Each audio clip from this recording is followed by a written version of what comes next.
नमस्कार, स्वागत है study with Ravi YouTube channel में। आज पढ़ेंगे हिंदी साहित्य से जयशंकर प्रसाद भाग 1। जो महत्वपूर्ण प्रश्न है एलटी ग्रेड, टीजीटी, पीजीटी परीक्षाओं के लिए, और लास्ट तक वीडियो को देखें। इम्पोर्टेंट प्रश्न है और चैनल पर पहली बार आए हैं तो चैनल को सब्सक्राइब कर लें और बेल आइकन जरूर दबा लें। तो चलिए शुरू करते हैं। पहला प्रश्न है, जयशंकर प्रसाद के ऐतिहासिक लेखन का संबंध किस पत्रिका से है? चांद, माधुरी, इंदु या फिर मतवाला? तो इसका जो सही आंसर है वो है इंदु पत्रिका में जयशंकर प्रसाद के साहित्यिक लेखन का संबंध है। अगला प्रश्न है कि जयशंकर प्रसाद प्रारंभ में कलाधार उपनाम से किस भाषा में रचनाएं करते थे? ब्रज भाषा में, खड़ी बोली में, उर्दू में या फिर अवधी में?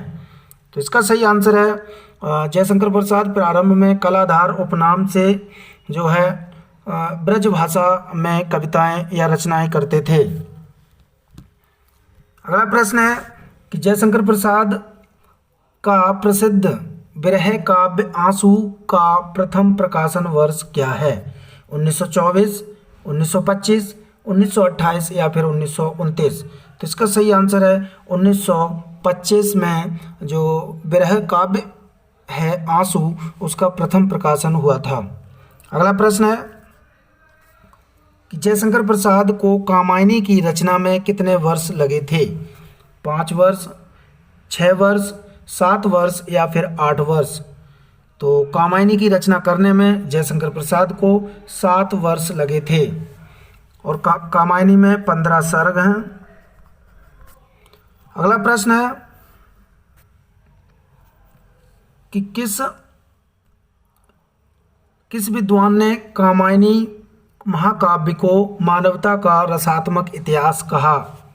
नंद दुलारे वाजपेयी ने, शांति प्रिय द्विवेदी ने या डॉक्टर गणपति चंद्र गुप्त ने या फिर डॉक्टर नगेंद्र ने? तो इसका सही आंसर है कि कामायनी महाकाव्य को मानवता का रसात्मक इतिहास कहा है नंद दुलारे वाजपेयी ने। अगला प्रश्न है, अरुण यह मधुमेह देश हमारा गीत चंद्रगुप्त नाटक के किस अंक में है? प्रथम अंक में, दूसरे अंक में, तीसरे अंक में या फिर चौथे अंक में? तो इसका जो सही आंसर है वो है दूसरे अंक में यह गीत है चंद्रगुप्त नाटक में। अगला प्रश्न है कि नंद दुलारे वाजपेयी ने किस रचना को छायावाद की प्रयोगशाला की प्रथम आविष्कार रचना कहा? झरना को, आंसू को, लहर को या फिर कामायनी को? तो इसका जो सही आंसर है वो है झरना को छायावाद की प्रयोगशाला भी कहा जाता है। अगला प्रश्न है कि जयशंकर प्रसाद द्वारा खड़ी बोली में रचित काव्य संकलन है? कानन कुसुम, चित्राधार, झरना या फिर लहर? तो इसका जो सही आंसर है वो है कानन कुसुम। अगला प्रश्न है कि प्रसाद के किस नाटक में सिकंदर का भारत पर आक्रमण की घटना का वर्णन है? ध्रुव स्वामिनी, स्कंदगुप्त या फिर अजातशत्रु या फिर चंद्रगुप्त? तो इसका सही आंसर है वो है चंद्रगुप्त में सिकंदर का भारत पर आक्रमण की घटना का वर्णन किया गया है। अगला प्रश्न है, अवैध संतानों की यथार्थपूर्ण कथा वस्तु का उपन्यास है? कंकाल, तितली, इरावती या फिर कचनार? तो इसका सही आंसर है कंकाल। अगला प्रश्न है, स्कंदगुप्त नाटक में कितने अंक हैं? 3, 4, 5 या फिर 6? तो स्कंदगुप्त नाटक में जो है वो 5 अंक हैं। अगला प्रश्न है कि प्रसाद के किस नाटक में अनमेल विवाह की समस्या को उठाया गया? ध्रुव स्वामिनी में, स्कंदगुप्त में, अजातशत्रु में या फिर चंद्रगुप्त में? तो इसका सही आंसर है ध्रुव स्वामिनी में अनमेल विवाह की समस्या को उठाया गया। अगला प्रश्न है कि प्रसाद की कहानी संग्रह का प्रकाशन वर्ष के अनुसार सही क्रम किस विकल्प में है? प्रतिध्वनि, छाया, आकाशदीप, आंधी, इंद्रजाल या फिर आंधी, छाया, प्रतिध्वनि या फिर आकाशदीप, इंद्रजाल, छाया, प्रतिध्वनि, आकाशदीप, आंधी, इंद्रजाल या फिर छाया, प्रतिध्वनि, आंधी, इंद्रजाल, आकाशदीप। तो इसका जो सही आंसर है वो है ऑप्शन नंबर सी, छाया, प्रतिध्वनि, आकाशदीप, आंधी, इंद्रजाल। ये कहानी संग्रह का प्रकाशन वर्ष के अनुसार सही विकल्प है। अगला प्रश्न है कि जयशंकर प्रसाद की अंतिम कहानी कौन सी है? सालवती, घीसू, इंद्रजाल या फिर गुंडा। तो इसका सही आंसर है सालवती जयशंकर प्रसाद की अंतिम कहानी है। अगला प्रश्न है बीती विभावरी जागरी अंबर पनघट में डुबो रही तारा घट उषा नगरी। उपयुक्त पद्यांश प्रसाद के किस काव्य से लिया गया है? झरना से, आंसू से, लहर से या फिर कामायनी से। तो ये जो पंक्तियां ली गई हैं वो लहर काव्य से ली गई हैं। अगला प्रश्न है जयशंकर प्रसाद का जन्म कब हुआ था? 1887 में या फिर 1888 में या 1889 में या 1890 में। तो इसका जो सही आंसर है वो है 1889 ईस्वी में जयशंकर प्रसाद का जन्म हुआ था। अगला प्रश्न है जयशंकर प्रसाद का जन्म कहाँ हुआ था? कोहरीपुर, जौनपुर, लम्ही, बनारस या फिर अगोना, बस्ती या फिर काशी। तो इसका सही आंसर है जयशंकर प्रसाद का जन्म जो हुआ था वो काशी में हुआ था। अगला प्रश्न है कि इंदु पत्रिका का प्रकाशन कब प्रारंभ हुआ?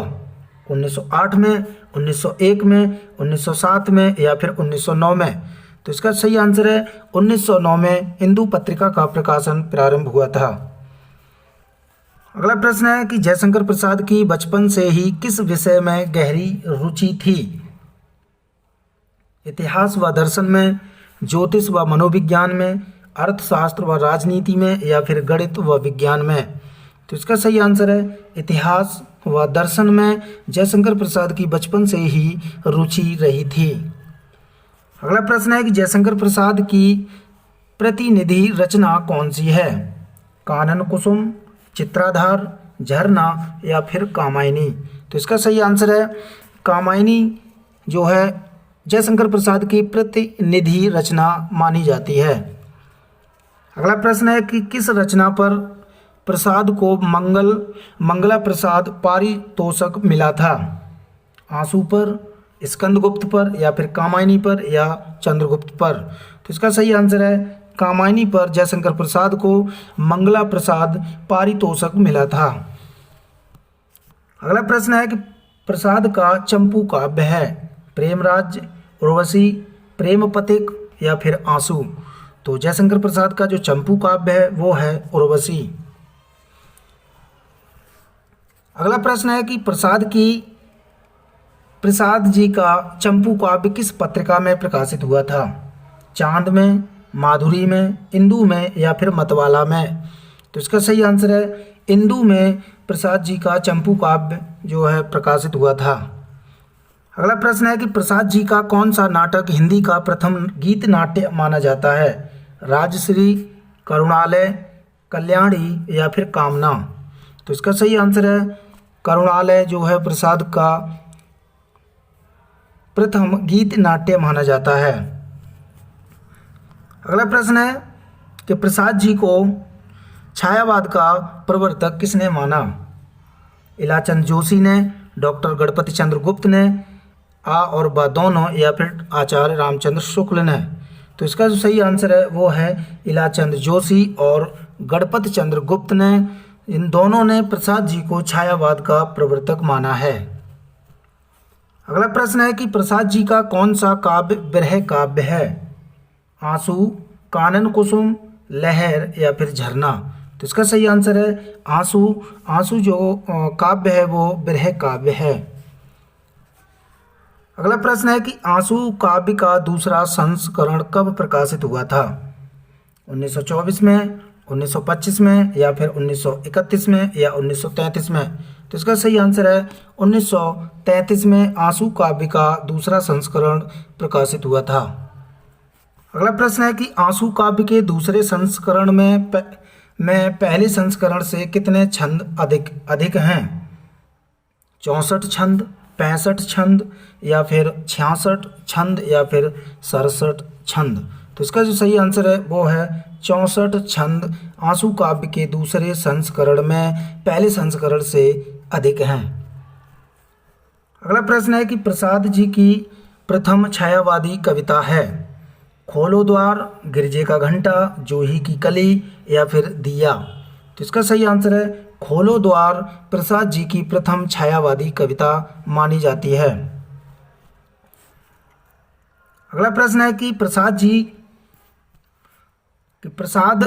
की प्रथम छायावादी कविता खोलो द्वार किस पत्रिका में प्रकाशित हुई थी? चांद में, माधुरी में, हिंदू में या फिर मतवाला में? तो इसका सही आंसर है प्रसाद की छायावादी प्रथम कविता खोलो द्वार जो पत्रिका में प्रकाशित हुई थी तो वो हिंदू पत्रिका में प्रकाशित हुई थी। तो दोस्तों ये थे महत्वपूर्ण 30 प्रश्न अच्छे लगे तो प्लीज़ वीडियो को लाइक करें, शेयर करें और सब्सक्राइब करें चैनल को। Thank you.